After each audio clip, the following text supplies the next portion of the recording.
بسم اللہ الرحمن الرحیم اللہم صلی علی محمد وعلی آل محمد. ڈیئر اسٹوڈنٹس اینڈ فرینڈس، السلام علیکم ورحمۃ اللہ. آج ہم انٹروڈکشن ٹو پروگرامنگ یا انٹروڈکشن ٹو کمپیوٹر پروگرامنگ کے سلسلے میں C++ کی بنیادی باتیں سیکھیں گے. یا سمجھ لیجیے آپ کی پہلی چیپٹر ہے، یہ اس کا انٹروڈکشن ہی کہہ سکتے ہیں آپ اس کو. دیکھیں جی، C++ بہت ہی مشکل لینگویج ہے جب تک آپ اس کے بارے میں بنیادی چیزیں نہ سیکھ لیتے ہیں. اس میں چھوٹے بڑے حروف کا الفابیٹ کا خیال رکھنا ہوتا ہے، اس میں کیس سینسیٹیو ہوتا ہے، اور باقی چیزیں ہم اس کے ساتھ سیکھتے ہیں. سب سے پہلے تو آپ جانتے ہیں کہ کمپیوٹر کیا ہے، لینگویج، C++ کی تاریخ، C++ کی اسٹینڈرڈ لائبریری، C++ پروگرام کا تعارف، C++ پروگرام کو لکھنا، ویریبلز، کی word and identifiers, new line character data types, character data type, floating point data type, arithmetic operator, unary operator, multi national operator, یہ سب آپ کو ہم سکھائیں گے. سب سے پہلے بات کرتے ہیں کمپیوٹر کیا ہے. یہ آپ اچھی طریقے سے جانتے ہیں. کمپیوٹر ایک الیکٹرانک مشین ہے جو مختلف آپریشن پر پرفارم کرتی ہے. اس کے علاوہ یہ لاجیکل کام کرنے کی بھی اہل ہے. یہ کام ایک عام انسان کے مقابلے میں ملین یا بلین ٹائم تیز کرتی ہے. جیسا کہ آج کل ایک کمپیوٹر کئی سویلین ایڈیشنل کے ایک سیکنڈ میں پرفارم کر لیتا ہے. کمپیوٹر ڈیٹا کو کچھ انسٹرکشن مطابق کنٹرول یا پروسیس کیا جاتا ہے، اور یہ ہدایت پروگرامنگ کہلاتی ہے یا پروگرام کہلاتا ہے. اس کے علاوہ کمپیوٹر کی فزیکل باڈی 6 یونٹ سے ملتی ہے. وہ پہلا یونٹ یہ ہے ان پٹ یونٹ. یہ کمپیوٹر کی معلومات کو حاصل کرنے کا یونٹ ہے. اس میں کمپیوٹر مختلف ان پٹ ڈیوائس سے معلومات کو حاصل کرتا ہے، جیسے کہ کی بورڈ، ماؤس. آج کل کی زیادہ معلومات کی بورڈ یا ماؤس کے ذریعے سے ہم اسٹور کرتے ہیں. آؤٹ پٹ یہ سیکشن ان پٹ یونٹ کے برعکس سے، اس سے بالکل اگینسٹ ہے. اس میں دو معلومات جو پروسیس کی جا چکی ہوتی ہیں آؤٹ پٹ یونٹ پر ظاہر ہوتی ہیں، جیسے کہ آپ کی مانیٹر، جیسے آپ پرنٹ آؤٹ لیتے ہیں پرنٹر کے ساتھ. یہ ساری باتیں ہم بہت ڈیٹیل میں سیکھ چکے ہیں. میموری یونٹ یہ کمپیوٹر کا عارضی دماغ ہوتا ہے. آپ ان پٹ یونٹ کی مدد سے جو معلومات کمپیوٹر کو فراہم کرتے ہیں، یہ معلومات میموری میں محفوظ کر لیتا ہے، اور جب بھی اس پروسیس کرنے کی ضرورت پیش آتی ہے آپ کو دوبارہ معلومات فراہم نہ کرنی پڑیں، بلکہ کمپیوٹر سے ہی آپ کو یہ واپس حاصل ہو سکیں. ALU یونٹ یا ارتھمیٹک اینڈ لاجیکل یونٹ، یہ وہ یونٹ ہے جس میں آپ کمپیوٹر کو پروسیس کرتا ہے. اس میں کیلکولیشن کرتے ہیں، ایڈیشن کرتے ہیں، سبٹریکشن کرتے ہیں. اس میں ہم بات کرتے ہیں کمپیریزن کی، greater than equal to, less than equal to, تو یہ لاجیکل یونٹ ہو جاتا ہے. سینٹرل پروسیسنگ یونٹ یا CPU یہ تمام کمپیوٹر کا دماغ ہے.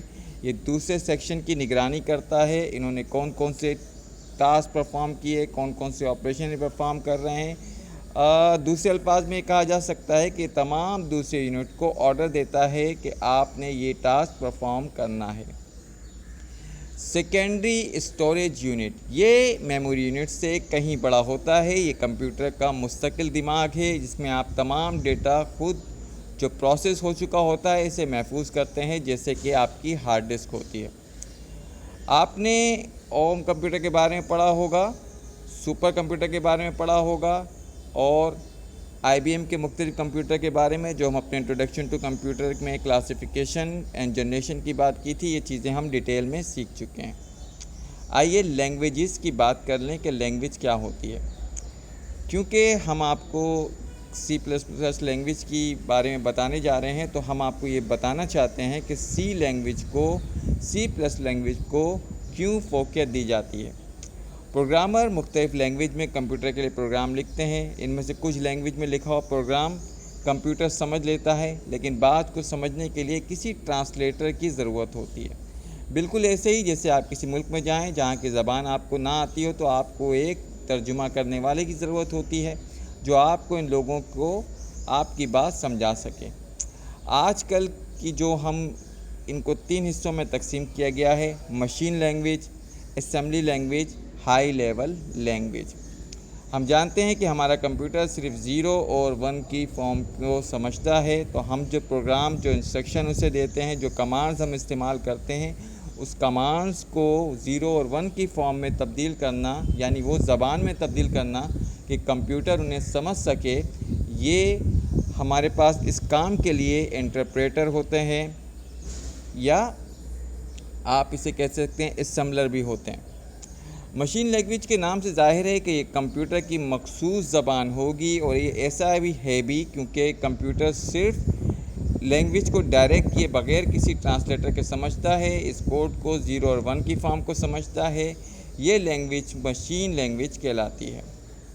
جیسے جیسے وقت گزرتا گیا کمپیوٹر میں بھی ترقی ہوتی گئی، پھر زیادہ تر پروگرامر نے محسوس کیا کہ مشین لینگویج بہت ہی سست اور مشکل ہے، اس لیے پروگرامرز نے نمبرز کے بجائے انگلش کے حروف استعمال کرنا شروع کیے۔ جیسے کہ ہم نے آپ کو سکھایا تھا کہ جب آپ پہلا نام اپنا لکھیں گے کمپیوٹر کے اندر تو آپ لکھیں گے پرنٹ ایف کی کمانڈ ہم یوز کریں گے۔ پرنٹ ایف کمانڈ یوز کرنے سے جو 0 اور 1 کی فارم میں کوڈ جنریٹ ہوتا ہے، اس کے لیے آپ کو ایک ٹرانسلیٹر یا ایک پروگرامر کی ضرورت ہوتی ہے جو کنورٹ کرتا ہے آپ کی انسٹرکشن کو 0 اور 1 کی فارم میں، یا مشین لینگویج میں، یا کمپیوٹر کی زبان میں۔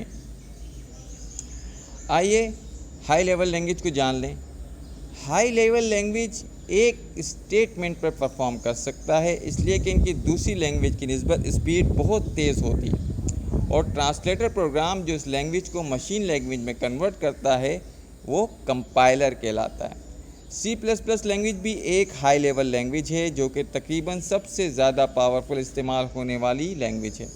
کمپائلر کے بعد پروگرامر نے انٹرپریٹر پروگرام بنایا جو کہ ہائی لیول لینگویج کو کوڈز کو ڈائریکٹ ایگزیکیوٹ کرتا ہے۔ اس سے پہلے کمپائلر کی مدد سے مشین لینگویج میں کنورٹ کرنے کی ضرورت ختم ہو گئی اور اس کی اسپیڈ مزید تیز ہو گئی۔ C++ کی تھوڑی تاریخ پڑھ لیتے ہیں۔ 1967 میں مارٹن ریچرڈ نے 2 لینگویج BCPL اور B.BCPL لکھی جو کہ آپریٹنگ سسٹم اور کمپائلر بنانے کے لیے آئیڈیل تصور کی جاتی تھیں۔ 1970 میں کین تھامسن نے اپنی لینگویج B میں کئی اہم فیچرز کا اضافہ کیا کیونکہ وہ ایک آپریٹنگ سسٹم بنانا چاہتے تھے۔ اس سلسلے کے اختتام پر انہوں نے ایبل لیبارٹری میں یونکس آپریٹنگ سسٹم کا پہلا ورژن تیار کیا۔ اس کے بعد ڈینس ریچی نے بیل لیبارٹری میں B لینگویج کی مدد سے ایک نئی لینگویج متعارف کرائی جس کا نام C لینگویج رکھا گیا، اور یہ پہلی بار 1972 میں مارکیٹ میں متعارف ہوئی۔ ہم جانتے ہیں کہ انسان نے چاند کو تسخیر کر لیا لیکن اسے پھر بھی سکون نہیں ملا، وہ زیادہ سے زیادہ کامیابیاں حاصل کرنا چاہتا ہے۔ اسی طرح پروگرامر نے بھی محسوس کیا کہ C++ میں وہ تمام کام نہیں کر سکتے۔ اس کے پیش نظر 1980 میں بیل کی لیبارٹری میں ایک نئی برجن اسٹورک نے C++ لینگویج بنائی۔ یہ اصل میں C لینگویج کی ایڈوانس فارم ہے۔ C++ میں C کی نسبت کئی اہم ٹاسک پرفارم کرنے کی صلاحیت ہوتی ہے۔ C++ library. ہم جانتے ہیں کہ C++ کی تاریخ پر سننے کے بعد آپ نے اس کے لیے اپنے ذہن میں جگہ بنا لی ہوگی۔ C++ پروگرام کلاسز اور فنکشن پر مشتمل ہوتا ہے۔ C++ کی اسٹینڈرڈ لائبریری پہلے سے بنے ہوئے فنکشن اور کلاسز کی ایک بڑی مقدار فراہم کرتی ہے۔ اس طرح آپ C++ میں دیکھنا بہت ضروری ہے کہ کس طرح کے اسٹینڈرڈ لائبریری استعمال کی جا رہی ہے۔ C++ کا تعارف۔ C++ کے پروگرام مختلف 6 مراحل سے گزر کر آپ کو آؤٹ پٹ ڈسپلے دیتے ہیں: ایڈٹ، پری پروسیس، کمپائل، لنک لوڈ اور ایگزیکیوٹ۔ پہلا مرحلے میں آپ ایک فائل کو ایڈٹ کرنے کا کام ہے۔ یہ کام آپ ایڈیٹر پروگرام میں کرتے ہیں اور پروگرام ٹائپ کرتے ہیں اور ضروری غلطیاں ختم کرتے ہیں۔ اس کے بعد پروگرام مزید استعمال کرنے کے لیے ہارڈ ڈسک پر کہیں آپ اسٹور کر دیتے ہیں۔